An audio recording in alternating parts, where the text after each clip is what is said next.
Taxation on bonds in India. किसी भी निवेश से पहले उसका टैक्सेशन समझना जरूरी है, क्योंकि इस पर निर्भर करता है कि आपका नेट रिटर्न कितना होगा। बॉन्ड्स में निवेश करके आप जो रिटर्न कमाते हैं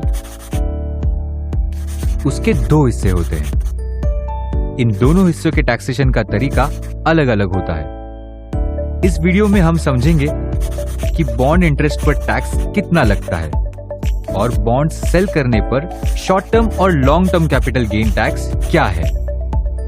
एक हिस्सा है कूपन या इंटरेस्ट। इसका रेट और इंटरेस्ट मिलने का टाइम पहले से फिक्स्ड होते हैं। दूसरा हिस्सा है कैपिटल गेन्स। यदि आप बॉन्ड को मैच्योरिटी से पहले प्रॉफिट में मार्केट में सेल करते हैं तो ये प्रॉफिट कैपिटल गेन्स में काउंट होता है। इंटरेस्ट इनकम पर लगने वाला टैक्स आपके इनकम टैक्स स्लैब के हिसाब से लागू होता है। इसका मतलब है आप जिस टैक्स स्लैब में आते हैं उसी रेट से आपको इंटरेस्ट इनकम पर टैक्स लगेगा। अब हम समझते हैं कि बॉन्ड्स पर लगने वाला शॉर्ट टर्म और long term capital gains tax क्या है। कैपिटल गेन्स का टैक्सेशन निर्भर करता है ए, आप कितनी अवधि तक बॉन्ड में निवेशित रहे, और बी, ये बॉन्ड स्टॉक एक्सचेंज में लिस्टेड है या नहीं। यदि ये बॉन्ड स्टॉक एक्सचेंज में लिस्टेड है और आप 1 साल से ज्यादा निवेशित रहकर बॉन्ड सेल करते हैं तो ये profit long term capital gains में आता है।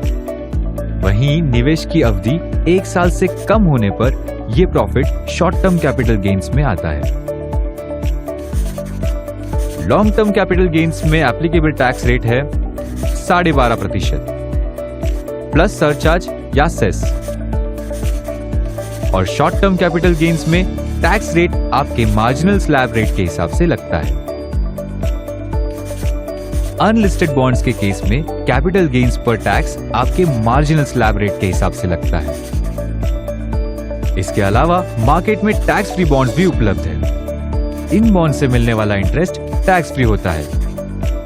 अगर आप टैक्स फ्री बॉन्ड्स को मैच्योरिटी से पहले बेचते हैं तो प्रॉफिट पर कैपिटल गेन्स टैक्स लगता है, जिसका दर पहले बताया गया है। टैक्स फ्री बॉन्ड्स एक्सचेंज में लिस्टेड होते हैं।